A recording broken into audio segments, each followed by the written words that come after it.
نحمده ونصلي على رسوله الكريم أما بعد فأعوذ بالله من الشيطان الرجيم بسم الله الرحمن الرحيم يا أيها الذين آمنوا اجتنبوا كثيرا من الظن إن بعض الظن إثم صدق الله العظيم۔ اللہ رب العزت نے انسان کو جہاں بہت ساری نعمتیں عطا فرمائی ہیں وہاں اس انسان کو ذہن بھی عطا فرمایا ہے، دماغ عطا فرمایا ہے، جس سے انسان سوچتا ہے اور اس کے مطابق عمل کرتا ہے۔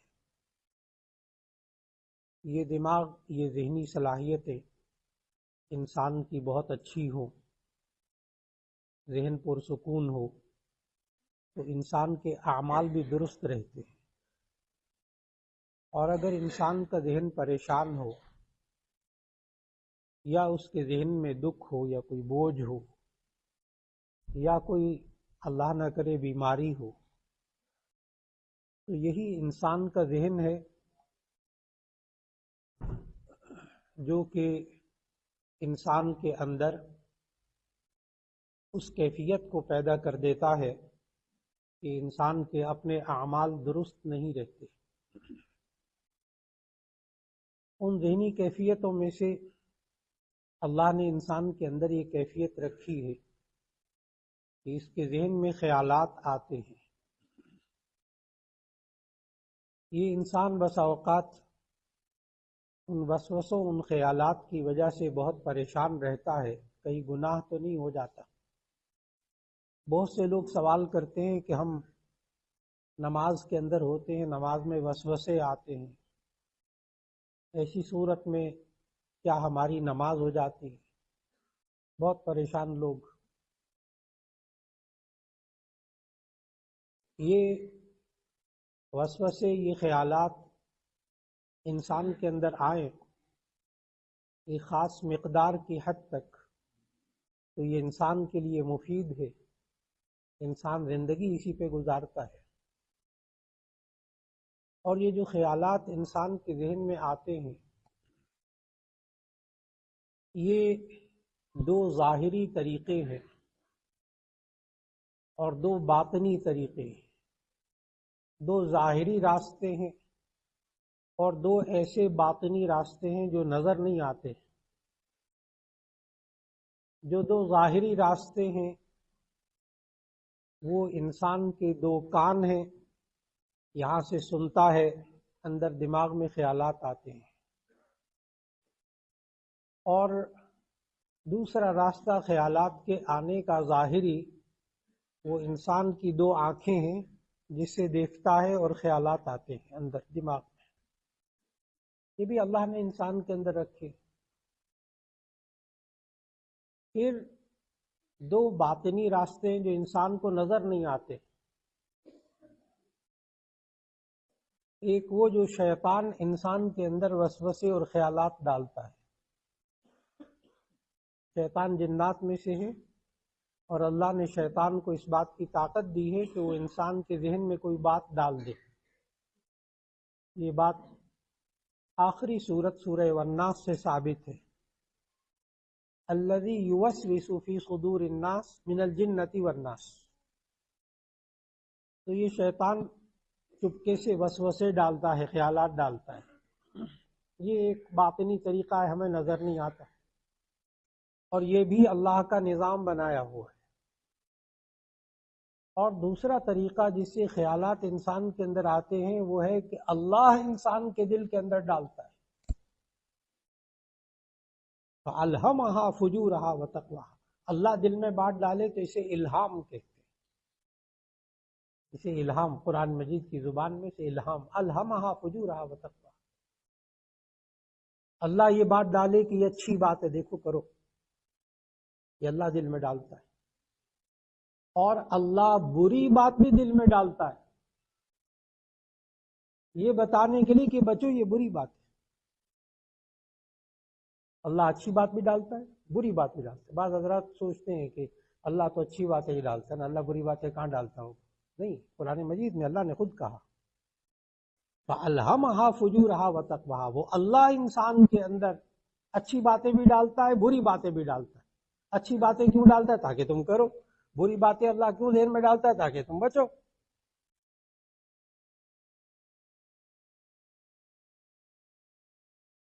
اب سوال یہ ہے کہ یہ انسان ان چاروں کیفیات سے جب خیالات اس کے اندر آتے ہیں تو یہ انسان اپنے خیالات کو پاکیزہ کیسے بنائے اور وسوسوں سے انسان کیسے جان چھڑائے۔ آج کا موضوع یہی ہے۔ پھر ان وسوسوں کی وجہ سے انسان، کبھی میں نے کہا اچھے خیالات آتے ہیں۔ اب انسان کس بات کی فکر کرے کہ میں پاک رہوں، بہت اچھی فکر ہے۔ میں ناپاک نہ رہوں، بہت اچھی فکر ہے۔ لیکن یہی فکر اگر اعتدال سے ہٹ جائے اور یہ پاکی ناپاکی کے وسوسوں میں پڑ جائے تو پھر یہ انسان آدھا آدھا گھنٹہ واش روم میں لگاتا ہے نہانے کے لیے، 20-20 منٹ یہ لگاتا ہے پاک ہونے کے لیے، صرف استنجا کے لیے، خاص طور پر سردیوں کے اس موسم میں۔ یہ پاکی ناپاکی کا وسوسہ ہے، اچھا وسوسہ، خیال اچھا ہے کہ مجھے پاک رہنا چاہیے، لیکن اس کو پاک رکھنے کے لیے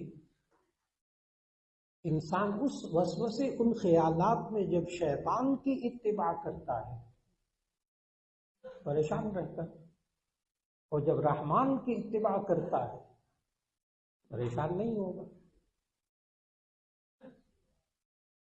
میں اس کی آسان سی مثال عرض کرنے لگا ہوں تاکہ آگے بات کو پورا کر سکوں۔ رحمان کہتا ہے تم 3 دفعہ دھو پاک ہو جاؤ، شیطان کہتا ہے 3 دفعہ دھونے کے باوجود بھی پاک نہیں ہوئے، بھی آدھا گھنٹہ اور لگاؤ۔ رحمان کہتا ہے کہ تم 3 دفعہ، بلکہ 1 دفعہ، وضو میں تو فرض 1 دفعہ ہے۔ سورہ مائدہ آیت نمبر 6،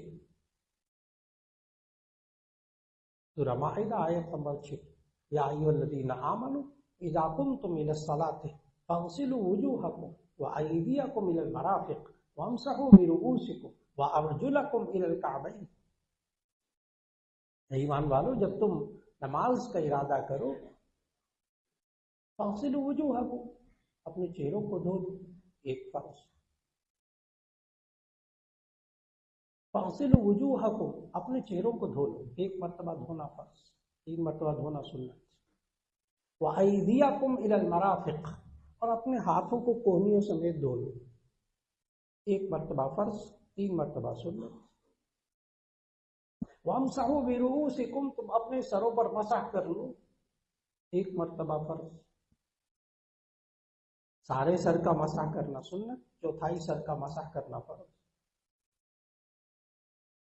وارجلکم الی الکعبین، اور اپنے دونوں پاؤں کو ٹخنوں سمیت دھو لو، 1 مرتبہ فرض، 3 مرتبہ سنت۔ یہ 20 منٹ وضو میں کیوں لگا رہا ہے؟ 20-25 منٹ وضو میں کیوں لگا رہا ہے؟ آدھا پونا گھنٹہ غسل میں کیوں لگا رہا ہے؟ جبکہ غسل کے اندر 3 فرض۔ 1 مرتبہ کلی کر لو، پہلے بدن سے ناپاکی دور کر لے انسان، سنت کے مطابق وضو کر لے، پھر اس کے بعد 1 مرتبہ بدن پہ پانی بہانا، 1 مرتبہ کلی کرنا، 1 مرتبہ ناک میں پانی ڈالنا، غسل کے کل 3 فرض۔ 1 مرتبہ کلی کرنا، 1 مرتبہ پانی ڈالنا پورے بدن پر، 1 مرتبہ ناک میں پانی ڈالنا۔ یہ انسان اللہ کے بتائے ہوئے طریقے کے مطابق غسل کرے، بہت زیادہ وقت لگائے تو 5-6 منٹ، بہت زیادہ وقت لگائے تو 5-6 منٹ۔ پھر اس میں انسان پانی کتنا ضائع کرتا ہے اسی وسوسوں میں مبتلا ہو کے۔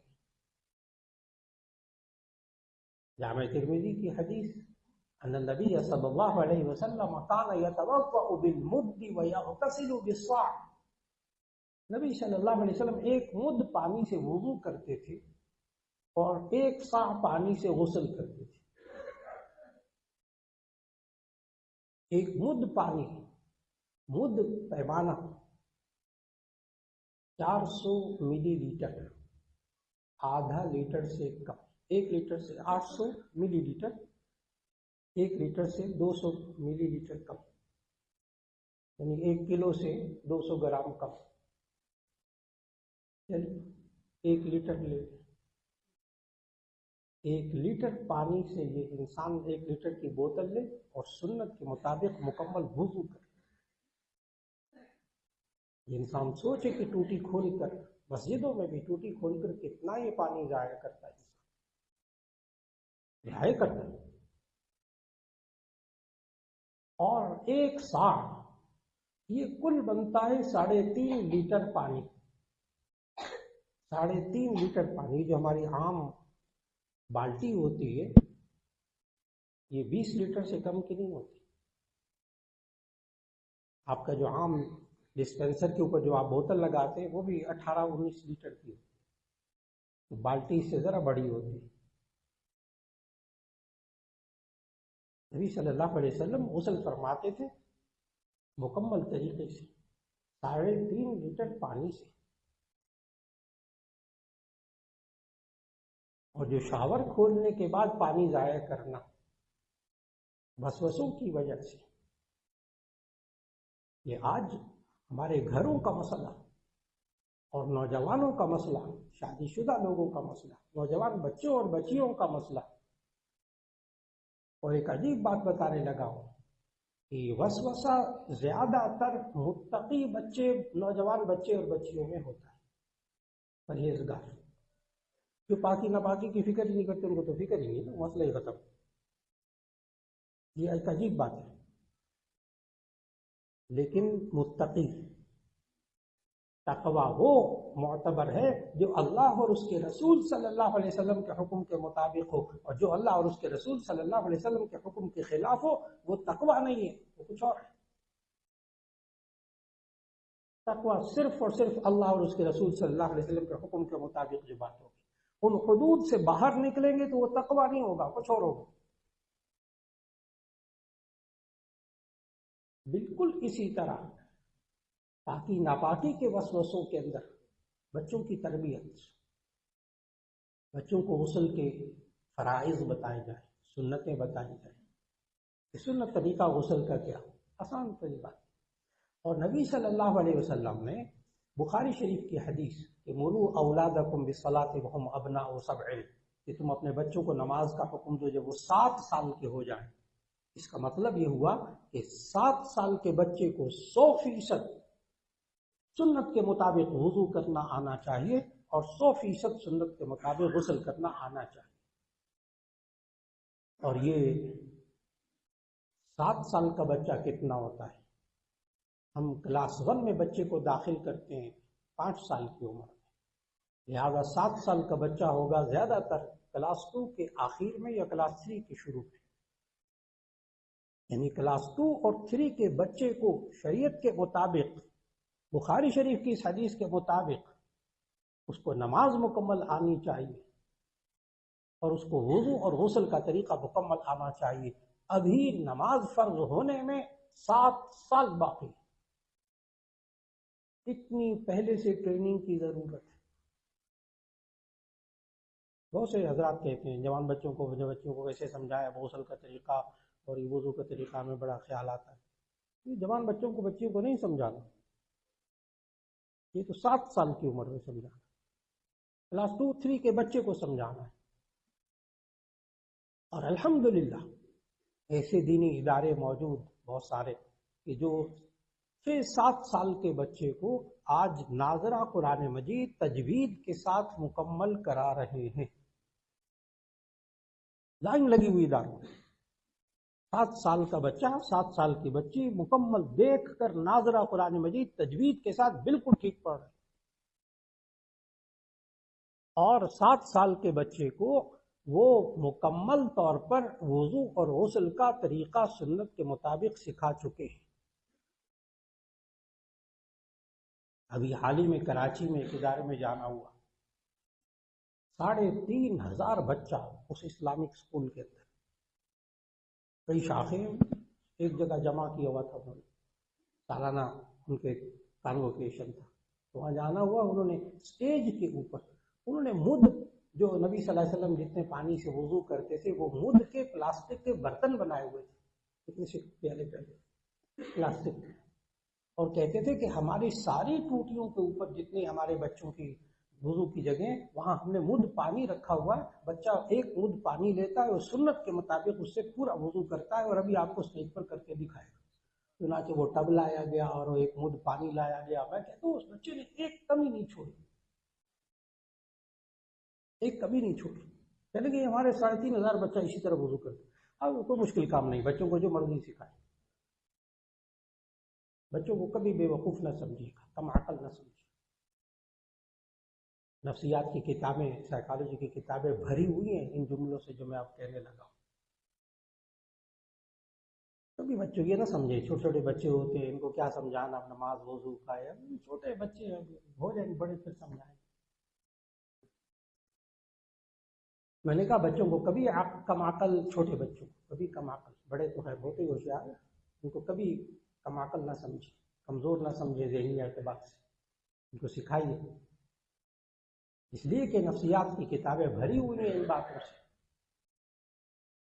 کہ جو ہمارے چھوٹے بچے ہوتے ہیں وہ ہم سے 20 سال ذہانت میں، آئی کیو لیول میں آگے ہوتے ہیں، 20 سال۔ اگر یقین نہیں آتا تو جو کوئی بزرگ ہو اپنے خاندان کا، تو وہ ذرا موبائل نیا لے آئے اور اس کو سیٹ کرنے کی کوشش کرے، تھوڑی دیر میں نواسا نواسی آئے، نانا جی دادا جی آپ ذرا مجھے دے، میں بھی سیٹ کر کے دکھاتا ہوں۔ حالانکہ اس نے وہ والا ماڈل کبھی دیکھا بھی نہیں ہوگا۔ ہمارے نئی نسل جس کو ہم بے وقوف احمق سمجھتے ہیں، ہم عقل سمجھتے ہیں، ان کو کچھ پتہ نہیں، وہ ہم سے 20 سال ذہانت میں آگے، یہ ہمارے گھروں میں ہو رہا ہے، وہ سارا سیٹنگ کر کے دکھاتے تھے، ہمارے ہاتھ میں پکڑا دیتے، نانا جی یہ لگے۔ اب ان کو وضو اور غسل سکھانا ہے، ان کو وسوسوں سے نکالنا ہے، اور اس کے ذریعے ذہنوں کو، نوجوان بچے اور بچیوں کے ذہنوں کو پاکیزہ بنانا بڑا ضروری ہے، وسوسوں سے بچانے کے لیے۔ اور پاکیزہ کیسے بنائیں گے؟ میں نے شروع میں اسی لیے بات شروع کی تھی، ہمارے پاس 2 ظاہری طریقے ہیں دماغ میں باتیں آنے کے، ایک کان اور ایک آنکھیں، اور 2 باطنی طریقے ہیں، ایک شیطان وسوسہ ڈالتا ہے، ہمیں نظر نہیں آتا، ایک اللہ دل میں بات ڈالتا ہے، وہ تو خیر ہے ہی اچھی۔ اب اگر ہم نئی نسل، اپنے نوجوان بچے بچیوں اور خود اپنا ذہن اگر پاکیزہ بنانا چاہے کوئی انسان، تو اس کو 2 چیزوں پر بڑے زوردار پہرے دینے ہوں گے، ایک اپنے کان، ایک اپنی آنکھیں۔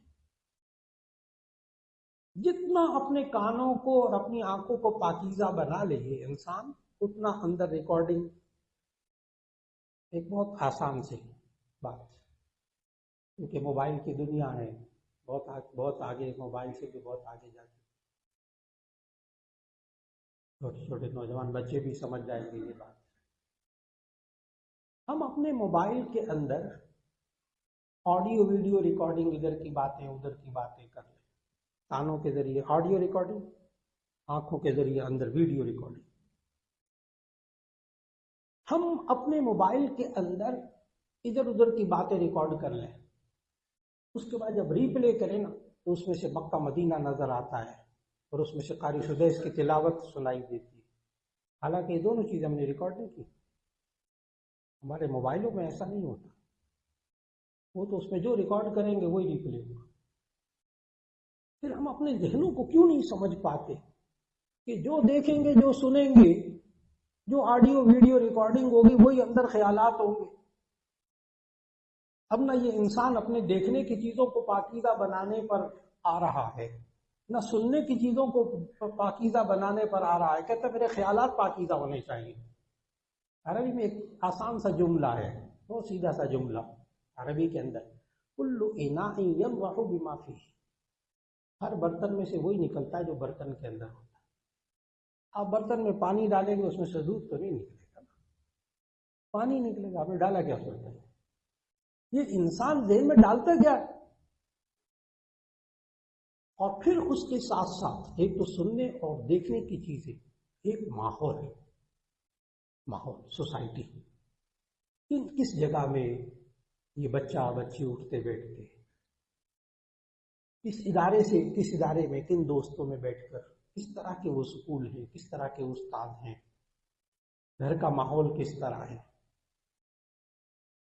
ہم اپنی نئی نسل کے، خاص طور پر اپنی نئی نسل کے اگر ذہنوں کے بارے میں فکر مند ہیں، ان وسوسوں اور خیالات اور یہ سب چیزوں کے بارے میں، تو اس میں تین چیزوں پہ، تین جگہوں پہ یہ انسان ان کو پاکیزہ بنانے کی کوشش کر لے، خیالات پاکیزہ ہو جائیں گے، بہت حد تک پاکیزہ ہو جائیں، تین جگہ پاکیزہ بنا لیں۔ نمبر ایک، جہاں ہمارے بچے بچیاں جس گھر میں رہتے ہیں اس گھر کو جتنا پاکیزہ بنا سکتے ہیں بنا لیں، جتنا بنا سکتے ہیں۔ یہ میں جتنا بنا سکتے ہیں کہ اس لیے زور دے رہا ہوں کہ آپ اس جملے کو سمجھتے ہیں کہ some thing is better than nothing, کچھ نہ ہونے سے کچھ تو ہونا بہتر ہے۔ حدیث قدسی سنانے لگا، مایوس نہیں ہونا، حدیث قدسی سنانے لگا ہوں جسے مایوسی میں بڑی کمی آ جاتی ہے۔ حدیث قدسی کہتے ہیں نبی صلی اللہ علیہ وسلم کوئی بات فرمائے اور یہ فرمائے کہ اللہ تعالیٰ نے فرمایا، اور وہ بات قرآن میں نہ ہو، اسے حدیث قدسی کہتے ہیں، اس کا مقام بڑا اونچا ہوتا ہے حدیث کا۔ تو حدیث قدسی ہے کہ نبی صلی اللہ علیہ وسلم نے فرمایا کہ اللہ تعالیٰ نے فرمایا جو بندہ میری طرف ایک قدم چل کے آتا ہے میں اس کی طرف دو قدم چل کر آتا ہوں، اور جو میری طرف چل کر آتا ہے اللہ کہتا ہے میں اس کی طرف دوڑ کر آتا ہوں۔ اس حدیث کی تشریح میں تمام محدثین نے یہی بات لکھی کہ اس کا مطلب یہ ہے کہ یہ انسان اللہ کی بتائی ہوئی چیز پر، اللہ کے بتائے ہوئے طریقے پر، اللہ کے بتائے ہوئے دین پر ایک قدم چلتا ہے نا اللہ دو قدم چلاتا ہے، یہ چلتا ہے نا اللہ دوڑاتا ہے۔ کیا مطلب ہوا؟ اگر یہ انسان 10% اللہ کے کہنے کے مطابق چلنے کی کوشش کرے گا اللہ اس کو 20% پہ لے آئے گا، یہ 20-25% کوشش کرے گا اللہ اس کو 50% پہ لے آئے گا، یہ 50% پہ کوشش کرے گا اللہ اس کو 100% پہ لے آئے گا۔ تو ہم کیوں نہ اپنے گھروں کے اندر 10% تو اپنے ماحول کو پاکیزہ بنانے کی کوشش کریں۔ پاکیزہ سے مراد کانوں اور آنکھوں، دیکھنے اور سننے کی چیزوں کو جتنا اللہ اور اس کے رسول صلی اللہ علیہ وسلم کے حکم کے مطابق بنا سکے بنانے کی کوشش کریں۔ ایک تین چیز جگہ میں نے بتائی، تین جگہوں کو کنٹرول کر لے یہ انسان، نئی نسل کے خیالات پاکیزہ ہو جائیں گے۔ نمبر ایک، گھر کا ماحول جتنا پاکیزہ بنا سکتے بنا لیں۔ نمبر دو، جس درسگاہ میں آپ نے داخل کیا ہے اس کا ماحول پاکیزہ ہونا چاہیے جتنا ہو جائے۔ نمبر تین، وہ سوسائٹی، وہ معاشرہ جس میں بچے اور بچیاں اٹھتے بیٹھتی ہیں گھر سے باہر نکل کر، جس سوسائٹی میں جس ماحول میں، اس ماحول کو اگر پاکیزہ بنا لیا، ان تین جگہوں کو پاکیزہ بنا لے تو انشاءاللہ العزیز خیالات انسان کے بہت پاکیزہ ہو جائیں۔ اور اگر گھر کے اندر منفی خیالات، ماں باپ کے اپنے ذہن کے نیگیٹو سوچیں، جہاں اسکول میں داخل کیا، ادارے میں داخل کیا، وہاں اللہ اور اس کے رسول صلی اللہ علیہ وسلم کے خلاف سوچیں، اور جس سوسائٹی کے اندر جاتا اٹھتا بیٹھتا کھیلتا ویلتا جانا آنا وہ سب کا سب نیگیٹو گناہوں والا، ایسی صورت میں ذہن پاکیزہ کیسے رہے گا، سوچیں پاکیزہ کیسے ہو۔ اور پھر یہ انسان جب شیطان اگر وسوسے ڈالے تو پھر کیا کرے؟ اگر شیطان ڈالے پھر کیا کرے؟ ایک تو سب سے اہم بات یہ ہے کہ ہمیں نا نوجوان بچے اور بچیوں پر اس پر محنت کرنی چاہیے، ان کی سوچوں کو پاکیزہ بنانے کے لیے۔ ہم کیسے بتائیں کہ یہ اللہ نے، یا ہم کیسے اپنے لیے کیسے پہچانے کہ یہ بات جو میرے دل میں آئی اللہ نے ڈالی ہے شیطان نے ڈالی؟ یہ اللہ نے انسان کو طاقت دی ہے، ہر انسان کو طاقت دی ہے کہ یہ انسان پہچان سکے کہ میرے دل میں اس وقت یہ بات آئی ہے، یہ خیال آیا ہے، یہ اللہ نے ڈالا ہے شیطان نے ڈالا ہے۔ بہت آسان بات ہے، جو بات ذہن میں آئی ہے اگر وہ بات اللہ اور اس کے رسول صلی اللہ علیہ وسلم کے حکم کے مطابق ہے تو یہ اللہ نے ڈالی ہے۔ اور اگر وہ بات اللہ اور اس کے رسول صلی اللہ علیہ وسلم کے حکم کے خلاف ہے تو وہ شیطان نے ڈالا۔ جیسے آسان سی بات، کسی نے موبائل پڑا ہوا دیکھا، دائیں بائیں دیکھا کوئی دیکھ تو نہیں رہا، چپکے سے جیب میں ڈال دو، ایک دم طے فرمائیے یہ شیطان نے خیال ڈالا، یہ شیطان نے خیال ڈالا۔ اور اگر کہیں کسی کا موبائل پڑا ہوا دیکھا تو پتہ نہیں ہے بیچارہ پریشان ہو گیا ہوگا، بھی اٹھ کے گیا یہاں میں دیکھتا ہوں اس کو دیتا ہوں تلاش کر، یہ اللہ نے دل میں ڈالا۔ اگر قرآن و سنت کے مطابق خیال آئے تو وہ خیال اللہ نے دل میں ڈالا ہے، اس پر عمل کرنا ہے انشاءاللہ۔ اور اگر وہ شیطان نے ڈالا ہے تو پھر اس کی پہچان کیا ہوگی کہ وہ اللہ اور اس کے رسول صلی اللہ علیہ وسلم کے حکم کے خلاف ہوگا۔ قدم قدم پر انسان اس کو سوچے۔ اگلی بات، کیا نماز کے اندر برے خیالات آنے سے انسان کی نماز خراب ہو جاتی ہے، ثواب میں کمی ہوتی ہے؟ تو اس کا جواب ہے کہ ہرگز نہیں۔ بخاری شریف کی حدیث ہے، نبی صلی اللہ علیہ وسلم نے فرمایا جو تمہیں وسوسے آئیں، بدترین وسوسے، گناہ کے وسوسے آ جائیں، تمہاری پکڑ نہیں ہوگی جب تک کہ ما لم یعلم او یتکلم، جب تک آپ اس پر عمل نہ کریں یا اس کو بولے نہ۔ اپنے قول اور فعل سے جب تک بندہ ظاہر نہ کرے، دماغ کے اندر وہ خیالات خود بخود آئے اور پڑے رہے بڑے سے بڑے گناہ کے، انسان کی نماز میں ذرا برابر ثواب میں کمی نہیں ہوتی۔ جب ثواب میں بھی کمی نہیں ہوتی، اللہ پکڑ بھی نہیں کرے گا، تو پھر انسان پریشان کیوں ہو رہا ہے؟ پریشان اس بات پر ہونا چاہیے جس پر اللہ پکڑ کرے، جس پر اللہ پکڑ نہیں کرتا پریشان نہیں ہونا چاہیے۔ اور ذہن میں خیالات اگر آئیں انسان کے برے خیالات، ان کو کبھی براہ راست نکالنے کی کوشش نہ کیجیے، کبھی نہ کوشش کیجیے، کچھ نہیں ملے گا۔ ایک انسان کے ذہن میں گناہ کا خیال آ گیا، برا خیال آ گیا، بدگمانی آ گئی، نکل جا نکل جا نکل جا، 2 گھنٹے بعد سے پوچھے کیا کر رہے ہو، وہ خیال آ گیا تو اس کو نکال رہا ہوں، وہ وہی ہے، فکر نہ کرے، وہ اور پکا ہو گیا۔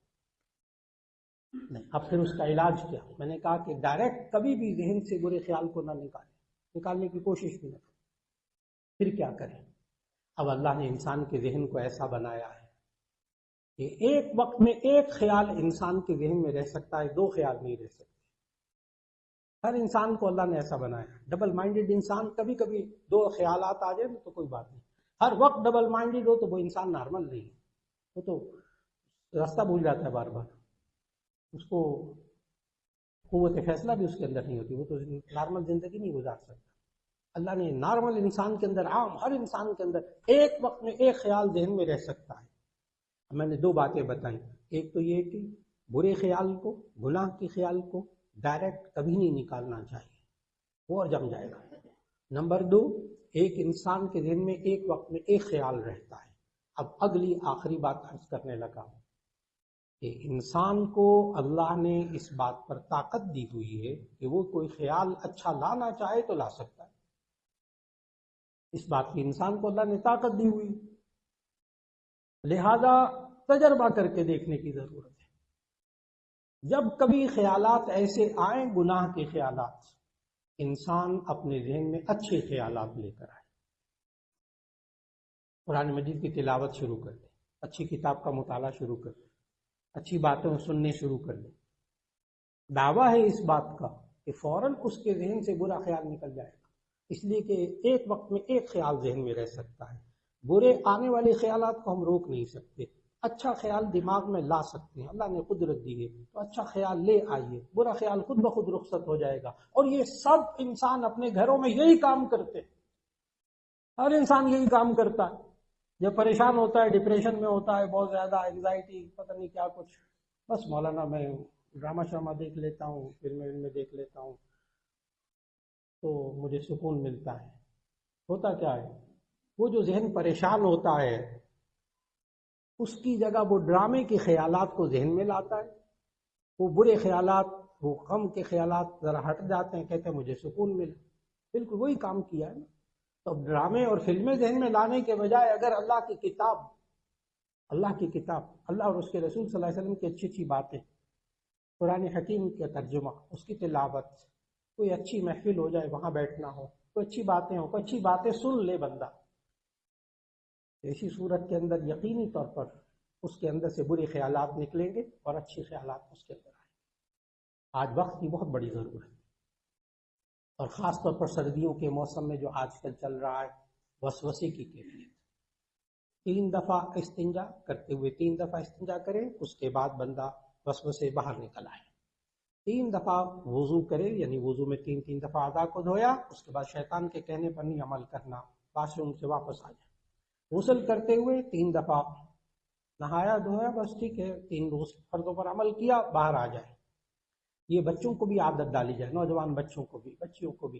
اور پھر ان وسوسوں سے جان چھڑانے کے لیے نبی کریم صلی اللہ علیہ وسلم نے چند کلمات سکھائے۔ اعوذ باللہ من الشیطان الرجیم، لا حول ولا قوت الا باللہ العلی العظیم۔ یہ خود نبی صلی اللہ علیہ وسلم نے سکھائے وسوسوں سے بچنے کی۔ اللہ رب العزت ان وسوسوں کی کیفیت سے بچنے کی توفیق عطا فرمائے۔ شیطان جو دل میں بات ڈالے اس پر عمل کرنے سے اللہ ہمیں بچائے، اور رحمان جو دل میں باتیں ڈالتا ہے اللہ اس پر عمل کرنے کی توفیق عطا فرمائے۔ وآخر دعوانا ان الحمد للہ رب العالمین۔